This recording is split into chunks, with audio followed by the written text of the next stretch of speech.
Welcome to another episode of Severin 7's Top 7, where I'm going to go over the 7 cards I'm most excited to build around or find homes for in Bloomburrow. I'm really excited about this set. It looks really awesome, and I am excited to go over these with you. I would love to hear what cards you're most excited about from this set, so make sure you leave a comment below with anything that you're excited about. And if you see any cards that you really want to see me build around in this video, make sure you let me know in the comments below as well. Let's go ahead and dive right in.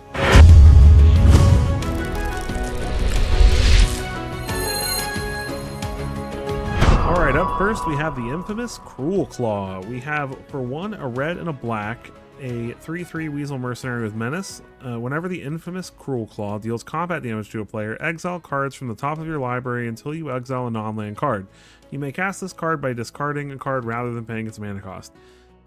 I know there's going to be some amazing way to break this card. I just know it. I mean, Breach the Multiverse comes to mind immediately, Atali, any of those crazy big cards. It doesn't have to necessarily be in her colors. We could make it Grixis, we could add white, green, anything, and just kind of build like a semi-interesting mid-range deck where if she connects, we can potentially get some big, beefy, crazy stuff by like just discarding a land or something we don't need. She's just really good. She's solid. A 3-mana 3/3 with Menace is definitely good enough on its own, and the fact that if they can't deal with it, you know, because we're playing black, so we've obviously got removal, so we can clear the way for her and then potentially just get something crazy off the top of our library. It's great that it exiles until you find a non-land card, so it's not like you just reveal the top card of your library and then oops, it's a land, or you know, something like that. You literally cascade essentially into something and you get to cast it for free as long as you discard something. And that doesn't even start getting to the fact that if you make this Grixis, you can get things like One with the Multiverse or Omniscience later on once that card's in standard again. So this card's ceiling's really high, and I think that even just in a mid-rangey mercenary build, it could still be really good. Being able to cast stuff for free is awesome. Moving on to the second card on my list, we have Maha, Its Feathers Knight. We've been seeing a lot about this card, especially in Commander. People are really on the fence about this card in Commander, but me being a Standard player, I'm actually pretty excited about this in Standard as well. The first thing that makes me excited about this is if you've subscribed to me from back when I made my Ward Tribal deck, this is the first thing it makes me think of, is revamping my Ward Tribal deck as just a difficult to deal with threat with a difficult to fulfill Ward. A 6/5 Flying Trampler for 5 mana is not bad, and them having to pay a removal spell and another spell to kill it is awesome. Giving creatures our opponents control base toughness 1 can definitely be useful. You could play some of the board wipes that give -1, -1, or -2, -2. It's unfortunately that we're losing Nightclubber in Standard, but there are other options that we can use to give small minuses to all the creatures on the board, and we just play our deck in a way that doesn't, you know, our stuff doesn't die to those small minuses. And definitely think this card has a lot of potential and could be a lot of fun. I'm excited to try to find some kind of crazy deck built around it. May even see Ward Tribal 2.0 with this card as one of the top end threats, so we'll have to see. Up third, we have Beza, the Bounding Spring. This card is ridiculous, and I feel like I'm just going to shove this into any deck that can pay that double white cost, because the stat line is good enough.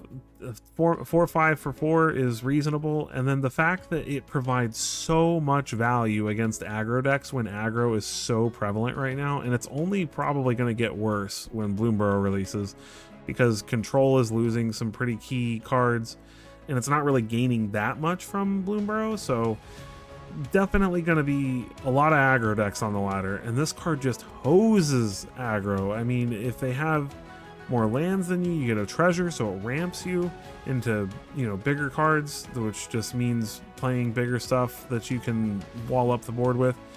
You gain 4 life if they have more life than you. You get 2 fish if they control more creatures, and they're untapped, so they can block. And just, you know, on the off chance they have more cards than you get to draw a card. The first 3 abilities alone are just gonna crush aggro decks, especially if they're on the play.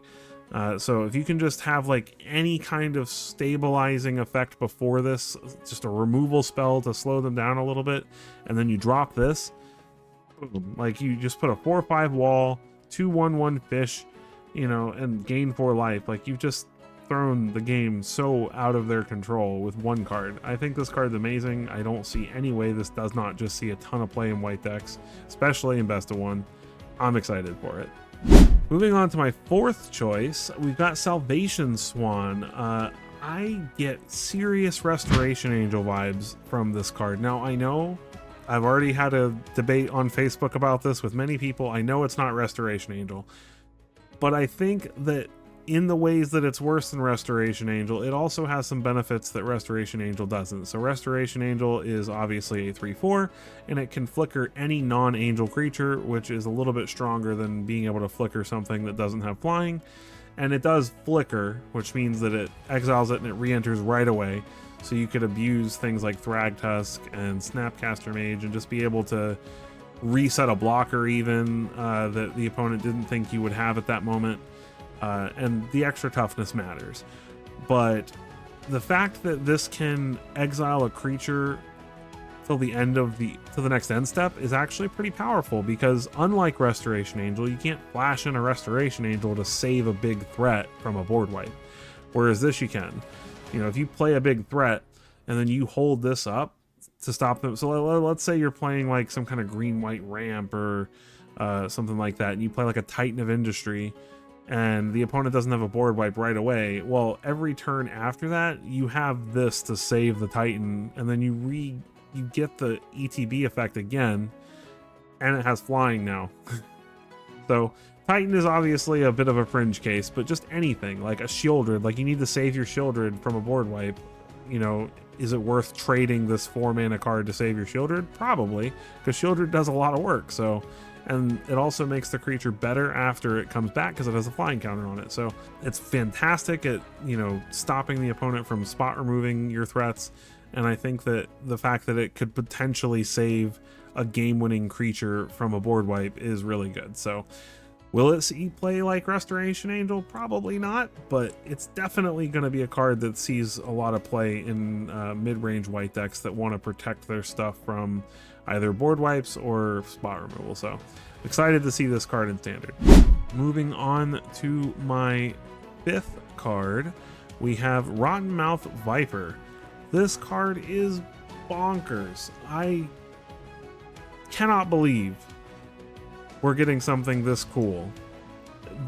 A lot of people, because I've posted about all these cards throughout the last couple of weeks on Facebook and Instagram, and gotten opinions and talked about it and debated, and a lot of people forget how easy it is to make foods and map tokens in the current Standard. None of that stuff's rotating. All the map token stuff's from Ixalan, and we have tons of food stuff between Bloomburrow and Wilds of Eldraine. There's so much cheap, efficient creatures that produce artifact tokens like maps and food tokens, and being able to sacrifice this to cast it for cheap, it immediately forces the opponent to either sacrifice a non-land permanent or discard a card or pay 4 life. If it survives a turn and gets to attack, it forces them to do that twice. Don't even get me started on the fact that none of the proliferate stuff is rotating. All that stuff's in Phyrexia and Brothers War and stuff. So all the proliferate spells are still around. So now you have this, and you start proliferating the blight counters on it. Now your opponent has to sacrifice 3 or 4 or 5 non-land permanents, or take just a buttload of damage whenever this attacks. If you have a way to give it haste, ridiculous. It's a 6/6, and you can cast this. So like, let's take an ideal scenario where you play this in like Sultai, and you go turn 1, the merfolk that makes a map token. Turn 2, you play the cookie that makes a food, you know, tough cookie. You play that, and so now you've got 2 artifacts. Turn 3, you play Sentinel of the Nameless City. You get a map token. So now you have 3 tokens, and then on turn 4, you can attack with the Sentinel. You have 4 map tokens now, and you can play this for 2 mana. That's ridiculous. And like there's ways to make it even faster than that. That's just like a reasonable curve. Like that's not even like an unreasonable curve. That deck already exists. And then you just slap this into it, you know, like you'd be splashing black, obviously, but there are black cards that you could benefit from in those colors. And all of a sudden now you're getting, you know, discounted 6/6s that force your opponent to give up resources or life. You know, it's just really good.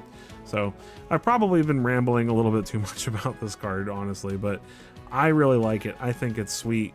I love the idea of just having like a Gurmag Angler type card with upside, because I really don't think it's that hard to sacrifice non-land permanents to make this cheaper. I really don't. I like this card. Number 6 on the list, we've got Dawn's Truce, which this is just, it's not as good as Heroic Intervention, but it's close. Giving the opponent a card to get the indestructible is a little rough, but I mean, if this is winning you the game because your opponent thought that they could wipe away your board with a destruction based, or you know, because I know Sunfall's not rotating and Sunfall will always be a pain in everyone's side because you can never make anything indestructible to save it from Sunfall, but Deadly Cover Up is a thing, Depopulate's still a thing, there's like 2 other destruction based board wipes that see play, so Dawn's Truce can definitely help. And even just maybe giving yourself or permanent you control hexproof until end of turn for 2 mana is not bad. I mean, this can fizzle a Liliana trigger, it can do all kinds of stuff to protect your board, and you know, just at 1 and a white for instance, pretty sweet. And just the option to give your opponent a card to protect your entire board from destruction could just win you the game on the spot, so that card might not even matter. The opponent's trying to keep you from, you know, a lethal attack and they try to wipe your board and they can't. Well, then what does the card matter? It's a gift that you're just going to take back right away. So Dawn's Truce, really excited about it. It's not a complicated card, but I'm going to be slapping this into anything I'm playing white in that's not a control deck probably. So look forward to seeing this card in a lot of my decks. And lastly on the list, we have Valley Bloodcaller. For 2 and a blue, we get an Otter Wizard with Flash. You may cast non-creature spells as though they had Flash. And whenever you cast non-creature spell, birds, frogs, otters, rats you control, gain +1/+1 until end of turn and untap them. Love this card. There's so many reasons. There's so much going on. It has Flash. Super cool. It lets you cast your non-creature spells as though they had Flash.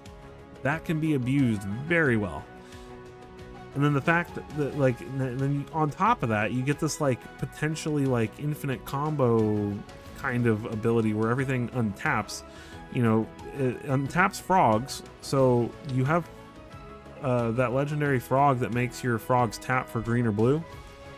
So if you play that in a deck with this, and you can just combo off by playing non-creature spells that draw you lots of cards, and then untap all the stuff that makes mana, retap it all for mana, draw a bunch more cards, untap everything.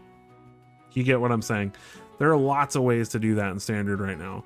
And the frog's not the only creature that allows your creatures to tap for mana either. There are a few. Inga and Asika lets creatures you control tap for mana. So there's lots and lots of options where you can, you know, as long as you're playing other creatures that you can untap with this, so it needs to be some birds or frogs or otters or rats, which there are good ones in the set for sure. So there's definitely options you can have in the set to make sure that you have some cards that fulfill that role. You could definitely find ways to just basically dig through your entire deck and kill your opponent right away. But I think just the Flash and being able to cast your non-creature stuff as though it had Flash is pretty sweet. Being able to cast enchantments or artifacts or things like that at instant speed is pretty cool. So I don't know. I don't know exactly what I'm going to build with this, but I'm really excited to mess around with it and to just find either some kind of crazy infinite combo loop with it, or you know, build some kind of deck where I'm abusing being able to cast spells on my opponent's turn that I'm not supposed to be able to cast on their turn. So real leyline of anticipation feels on a creature pretty much. So although that one lets you cast anything with Flash, but I like the card a lot. I'm excited about it. So with that, that's the 7 cards I'm most excited about. I do have some honorable mentions though. I kind of cheated a little bit and added this to the end because I'm excited about all these things, and I can't include one or two and not include the rest because they're all pretty awesome. And that is the Critter Lords. There's 10 of them. There's one for each color combination and creature type. So we've got the birds, the rats, the lizards, the raccoons, the rabbits, the bats, the otters, the mice, the squirrels, and the frogs. These cards are all so much fun, and I couldn't make a top 7 list. There's 10 of them, so I mean, like, what am I supposed to do? Pick? They're all awesome. They're all fun and cool and exciting to build around. So I'm cheating a little bit. Deal with it. I'm excited about all 10 of these cards. They're all pretty awesome. Some of them are better than others. I would say that Zoraline, the Cosmos Caller, is probably one of the better ones. I also think that Camellia, the Seed Miser, is pretty sweet. Clement, the Worrywart, is the frog I was telling you about that lets frogs you control tap to add green or blue, so you can... Oh, okay, I didn't see that that only lets you cast a creature spell, so I guess that doesn't work. But there are other options in Standard to let your creatures tap for mana, so there are definitely ways to abuse that card. And then Gev Scaled Scorch, I really like him a lot. I think that he enables a really cool lizard outlaw strategy, and I'm excited to play with him. Ren the Relentless, I love the idea of making a bunch of Relentless Rats tokens. He's super cool. Murrah Trash Tactician is very well costed, and he has some really neat abilities, so I'm excited to build around him. Mabel, Heir to the Cragflame, is an amazing mouse lord. Just a 3-mana 3/3 that gives your mice +1/+1 and makes a super awesome equipment, like bonkers. And then Alania, I feel like Alania is a little expensive, but being able to like just copy all of your non-creature otter spells or whatever is pretty sweet. So really excited to build around all of these little critter lords, and I'm excited about the set. So I would love to hear your feedback. As I mentioned in the beginning of the video, I would love to hear what you think about the set, all of your opinions, what cards you're most excited about. Anything I've mentioned in this video, these are all cards that I'm planning on building around right at the beginning of the set, so I would love to hear which ones you're most excited to see, as it may affect which ones I build first. So please make sure you leave those in the comment. If you enjoyed this content, please make sure you take a quick moment to hit that like button and that subscribe button. All that stuff helps me out immensely, and I appreciate every single one of you that made it this far with me today. I'll catch you in the next one.